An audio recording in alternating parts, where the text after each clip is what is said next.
বাংলাদেশে না all over world wide এমন আর্টিস্ট কার কালারের কম্বিনেশন তোর কাছে মনে হয় অনেক এক্সাইটিং, অনেক ভালো? রোজ? আমি আসলে বেসিক কালারগুলি বেশি পছন্দ করি। আমি পছন্দ করি কিন্তু আসলে কায়ুম চৌধুরীর কাজ আমার ভালো লাগে খুব, মুর্তজা বশিরের কাজ আমার ভালো লাগে। আমাদের নাসরিন ম্যাডাম ছিলেন প্রাচ্যকলার, ওনার ওয়াশের কাজগুলো আমার খুব ভালো লাগে। ম্যাডামের কাজ এখন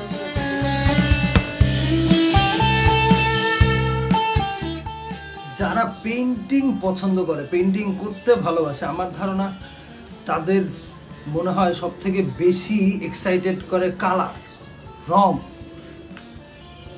কিন্তু আমরা জানি যে রং কেন, পৃথিবীর যে কোনো ফর্ম, শেপ, আকার, আকৃতি যে কোনো কিছুই আমাদের ব্রেনকে একটা এক্সপিরিয়েন্স দেয়। আমাদের ব্রেন আমাদেরকে একটা এক্সপিরিয়েন্স দেয়।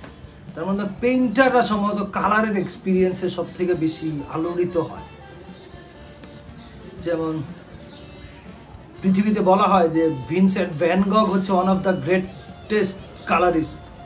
কন্টেম্পোরারি আর্টের মধ্যে পেইন্টারদের মধ্যে যেমন ডেভিড হকনিকে অনেকে মনে করেন যে মানে গ্রেট কালারিস্ট। তার কালারের কম্বিনেশন মানুষকে অন্য টাইপের এক্সপিরিয়েন্স তৈরি করে, ক্যানভাসে আলাদা এক্সাইটমেন্ট তৈরি করে।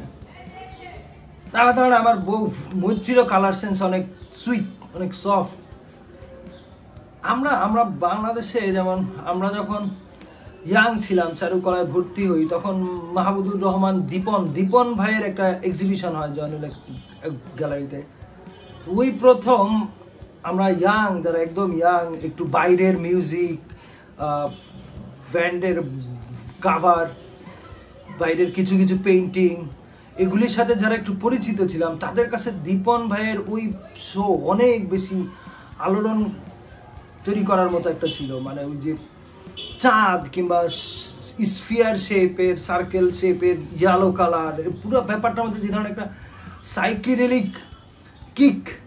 সাইকেডেলিক এক্সপিরিয়েন্স ছিল কালারের, এইটা আসলে খুব রেয়ার বাংলাদেশে আর্টে। কিন্তু যেই হোক, আমার সব মানে কি, আমার সমস্যা হচ্ছে আমার সবই ভালো লাগে। স্কাল্পচার, যে কোনো ফর্মের আর্ট, যে কোনো ফর্মের থটস। এই জন্য আমি একটা সিরিজ মানে আশা করি যে এটার 50টা ছবি আঁকবো, এরকম একটা সিরিজ কল্পনা করছি, যে যেটার নাম দিছি আমি ট্রিবিউট টু মাইন্ড।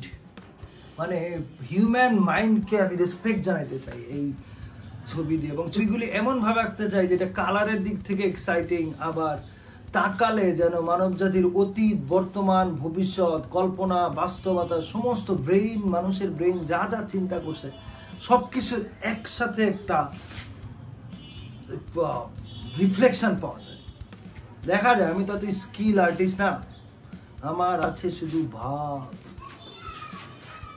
এই যে ব্লুর দুইটা শেড, ব্লুর মাঝখানে ইয়েলো, এটা কি ন্যাচারাল?